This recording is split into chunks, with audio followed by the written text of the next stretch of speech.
Okay, welcome to our electrical machine lecture. Today we are going to discuss back EMF and significance. Back EMF and its significance. To understand the back EMF, concept of the back EMF, let's consider this is a two-pole machine, simple. This is the North Pole and this is the South Pole. From North Pole, the flux is created. So this is the direction of flux. This is the direction of flux. And let armature carries some current. This is the current indicated in the first half portion of the rotor and second half portion of the rotor. So as per the basic concept of the motor, if the current carrying conductor is placed in magnetic field, the conductor experiences a mechanical force. The magnitude of force, which is given by force, is equal to B L I, where B is the flux density, L is the length of conductor under the magnetic flux, means it is the axial length of the rotor, because axial length is equal to the same conductor is going to occupy the position over the periphery of rotor, and I is the current in the conductor. So it experiences this much force in Newton. Okay, but what is the direction of the force? It is given by Fleming left hand rule.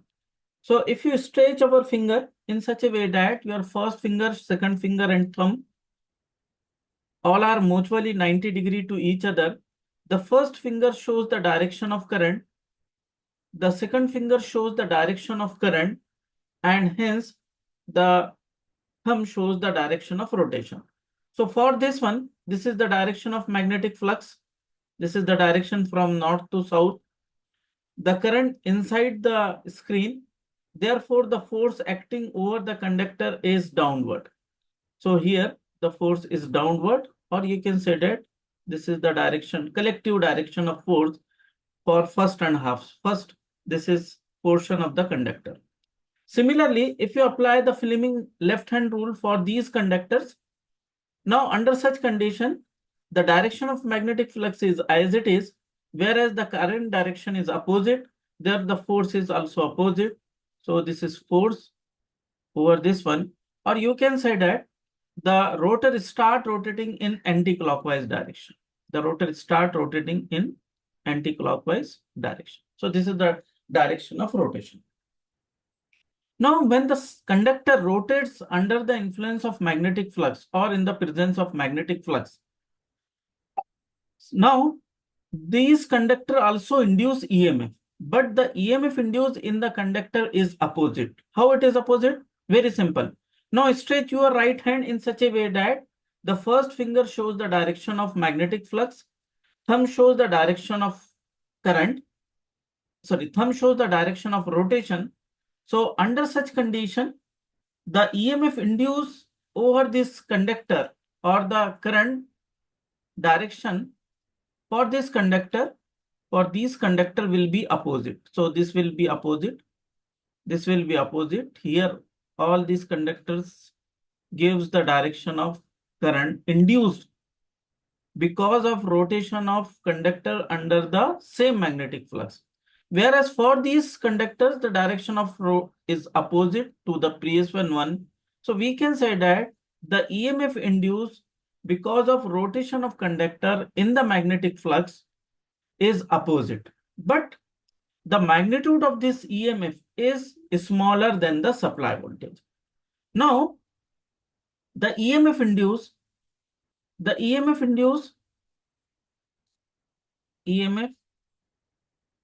induced is opposite to supply voltage.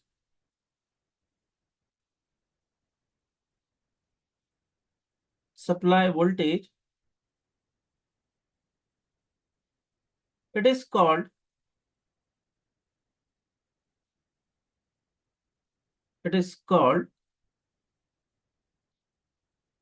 back EMF. Now, the construction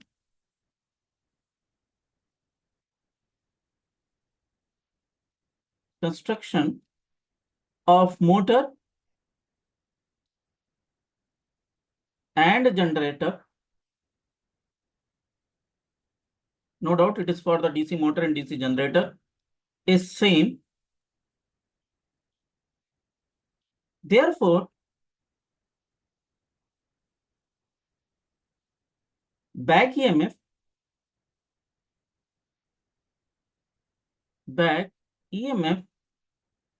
EB is equal to pi Z N P upon 60A.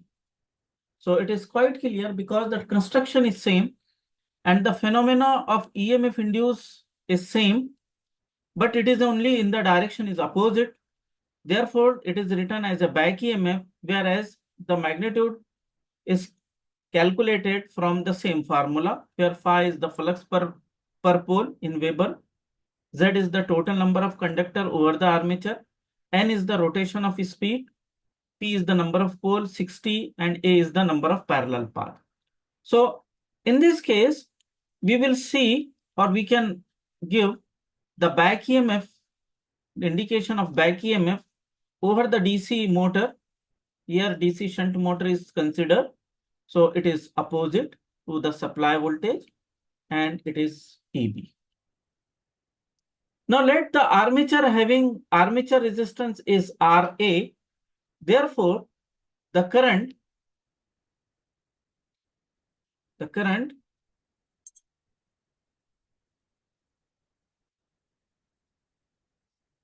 in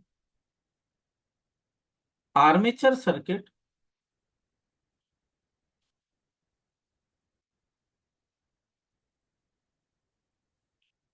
IA is equal to difference of the voltages EB upon V minus EB upon armature resistance. This much is the current. So this is this one, that is armature current is equal to the V minus EB into divided by R. So this is the significance of back EMF. Now, if you look at the equation, that is a back EMF. Now, consider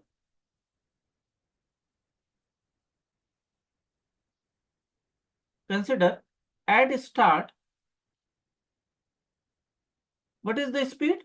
At start, speed is equal to 0. That is, at the time of starting of the motor, the back EMF, at the time of starting, the speed is equal to 0. Therefore, what is the value of back EMF? So if you put the value N is equal to 0, that is the speed is equal to 0, the back EMF is equal to 0. So in simple, we can say that the back EMF at the time of starting is 0. Therefore, the back EMF EB is equal to 0. Since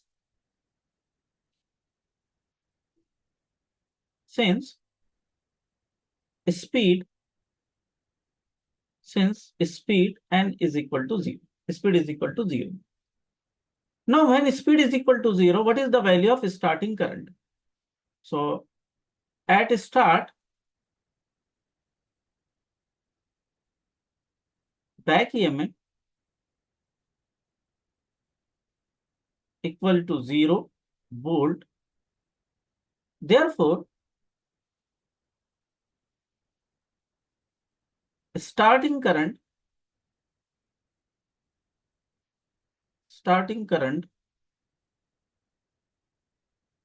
IA start is equal to V minus 0 upon armature resistance. And we know that the armature resistance for the DC motor is very small. I start, or starting current, is equal to V upon RA. Let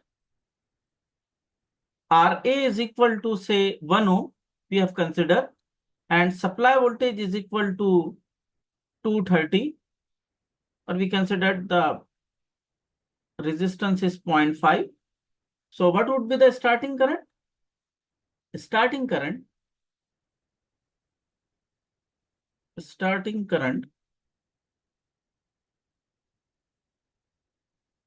IA start is equal to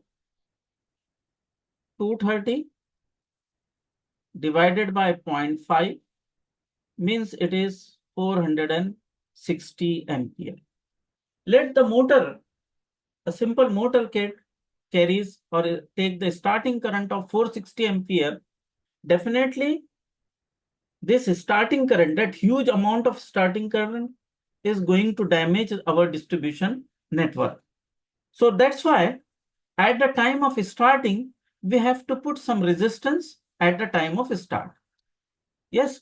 So if you are putting some resistance, say in this circuit, this is the armature resistance, it having armature resistance, and the some external resistance is connected in series, say R is the external resistance. At the time of start, this is the position. So entire resistance comes in series with the armature circuit. Say this is the supply voltage. So entire resistance comes into the series with the armature circuit. Therefore, your starting current become equal to V upon RA plus some external resistance R. So if you choose the proper value of the resistance at the time of starting, for example, it is a 50 ampere, 50 ohm. As soon as the supply is connected to the DC shunt motor, the current is equal to 50 plus 1, that is a 51, means 230 divided by 50 roughly. So the current is hardly 4.5 ampere, maximum of 4.5 ampere. That 4.5 ampere current is a manageable level and it does not damage our distribution network, or it does not damage itself to the motor also. So therefore, at the time of starting, some resistance inserted in series with the armature circuit to protect the motor. So now here the armature current IA at the time of starting is equal to V minus V divided by RA plus R. Now once the motor pick up the speed, the back is EMF start developing, because your back EMF, which is equal to pi z n p upon 60A. Earlier the speed is 0. Now the speed is 100 RPM, 200 RPM, 500 RPM, and so on. So now when the back EMF is starting, earlier it is a 0. Now it becomes some value, and therefore the current start decreasing. So at the time of starting, the current is very high. Once the motor pick up the speed, the motor draws less current, or armature draws less current, and simultaneously or gradually we will cut out the resistance from the circuit, because we do not want a resistance remain connected in series with the armature. Otherwise, it will give the voltage drop across the armature. It is going to say it does not give the rated voltage across the armature and the speed. Similarly, that huge amount of resistance remain connected in the circuit, so it gives the more and more I square losses. So once the purpose of external resistance is over, we will cut out or gradually cut out that resistance, and in the final position, this is the position at the time of start, and this is the position at the time of normal condition. So this is the normal condition. So in normal condition, there is no resistance in the external circuit. So that's why the motor, DC motor, always started with the help of starter. And in case of the starter, it comprises of a series resistance connected in the armature and some sort of the protection during its operation, during some abnormal condition, maybe overload, under voltage. So we can say that this is the starter of DC motor. So DC motor is always connected with the starter, And therefore, say in this circuit, this is the supply voltage, this is the field winding, this is the shunt field winding, armature winding and shunt field winding. So it is a DC shunt motor. Say if suppose this is, we have just consider this is the supply voltage, this is comes over here. So field winding, armature winding, both are connected in parallel. So this is the DC shunt motor.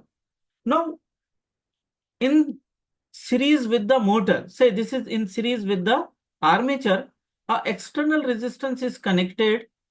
External resistance is connected to make the starting current in the safer side. So now we will start from the supply voltage. Say this is the positive and this is negative supply terminal. This is from positive. It is connected with a holding coil or overload coil. Now this overload coil to the handle. Now this is off position.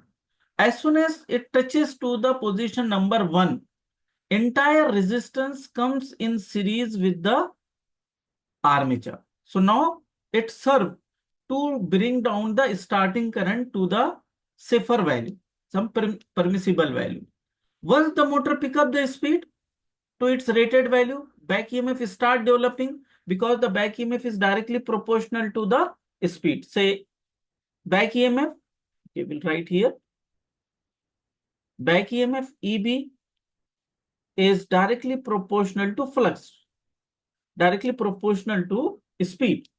Since the flux is constant for the DC shunt motor, EB is directly proportional to N. Say in this formula, in the back EMF formula, in the back EMF, phi is the flux which is produced by the shunt field winding. Z is the total number of conductor. Once we make the or we construct the DC shunt motor, the number of conductor will remain same, number of pole will remain same, and hence we can say that we can write as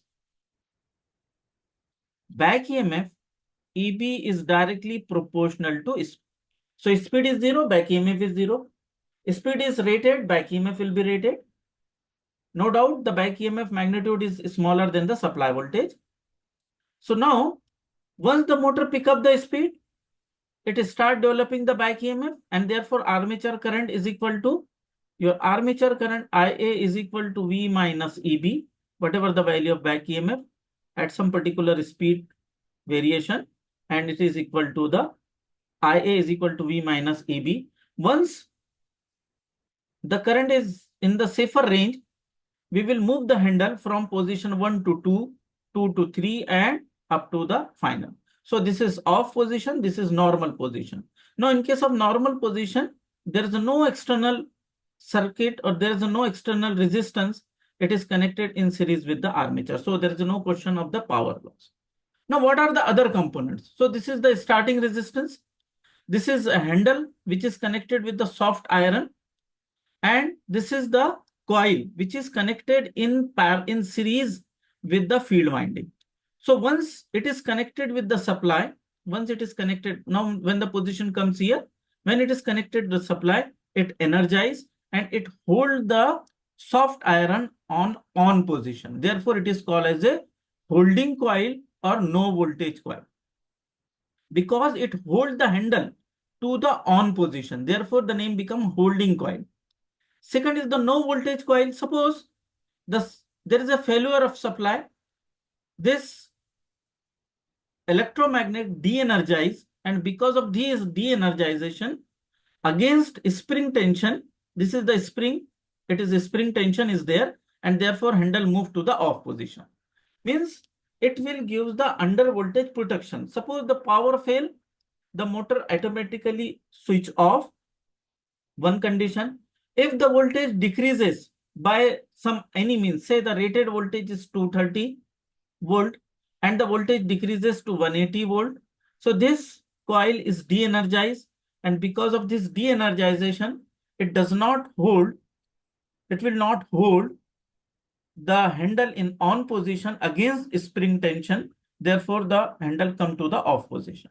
So this is one type of protection that is called as a under voltage protection. Now, second is that since the main current flows from this overload coil, Let the rated current of the motor is 10 ampere. So it will remain at this position. Now, as soon as the current reaches to the 15 ampere, this electromagnet lift this plunger. This is the plunger, and it is get lifted upward. This is get lifted upward. As soon as it get lifted upward, the point B and A get short circuited. Now see where it is connected. This is connected to point B and C. Means the current is going to flow from this one and to the short circuited path. This is the from the short circuited path and return from here. So it means that current will not flow into the holding coil, and because the current not going to flow in the holding coil, again the coil de-energizes and it will release the handle to the off position. So it is called as a overload coil or overload protection. So this is overload protection or overload relay, and this is under voltage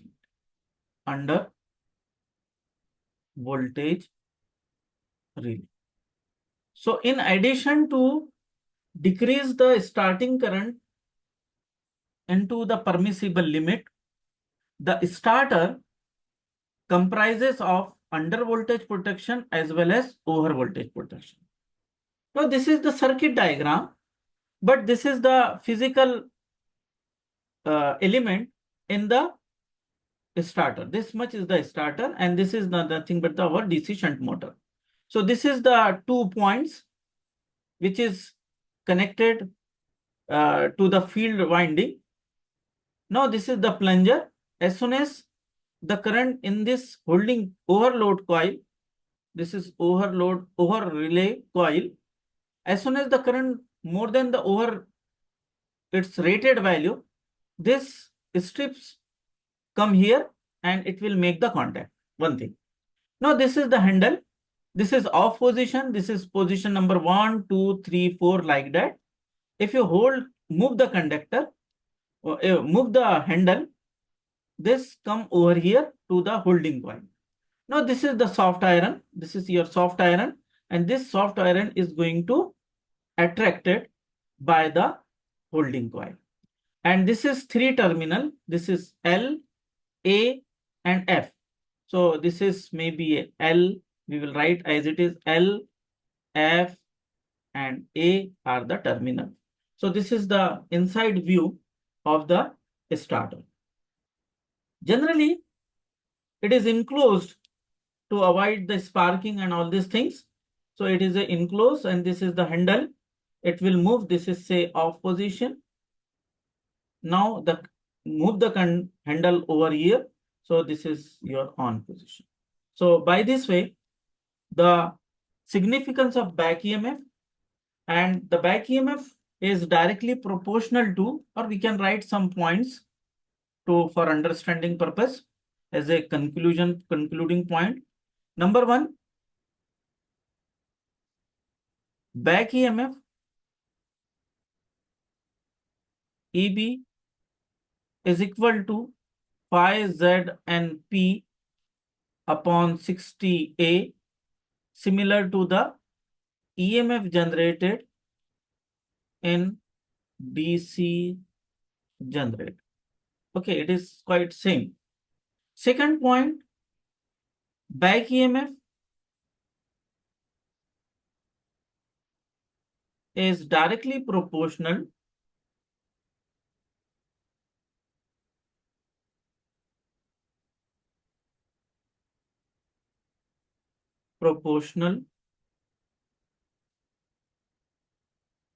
to speed,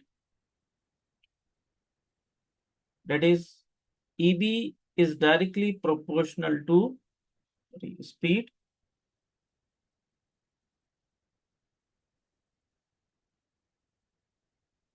Next, armature current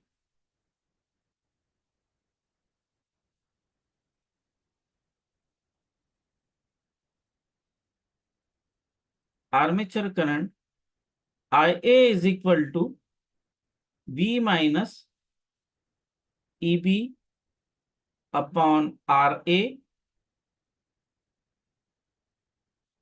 at start. EB is equal to 0. Therefore, IA start is equal to V upon RA. Point number 4, to protect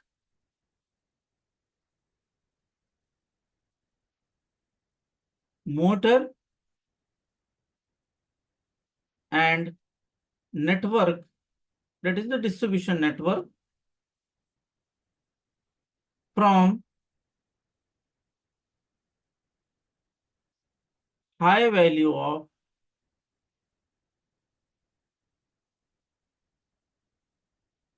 starting current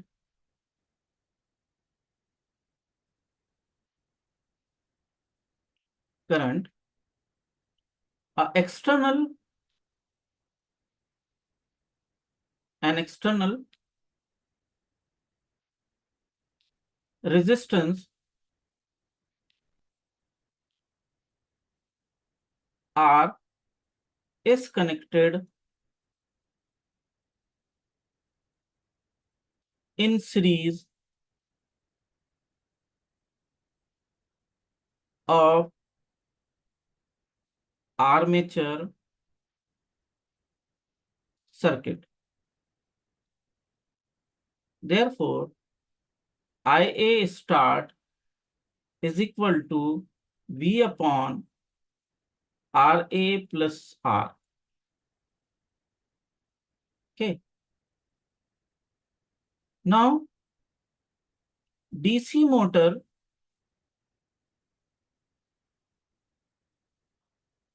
use starter to protect high value of high value of starting current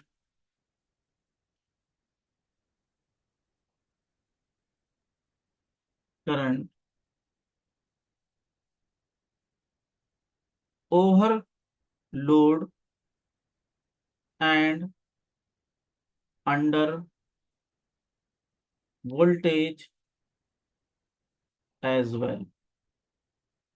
So these are the some points with respect to the back EMF, the significance of back EMF, and the back EMF play a very important role at the time of starting. Means it is very much important to understand the behavior at the time of starting. The back EMF is 0, and the starting current is very large, and to protect that heavy value of the starting current, it is very much necessary to insert some external resistance in series with the motor circuit. So these are the points. For thanks. Today we'll stop early. Thank you.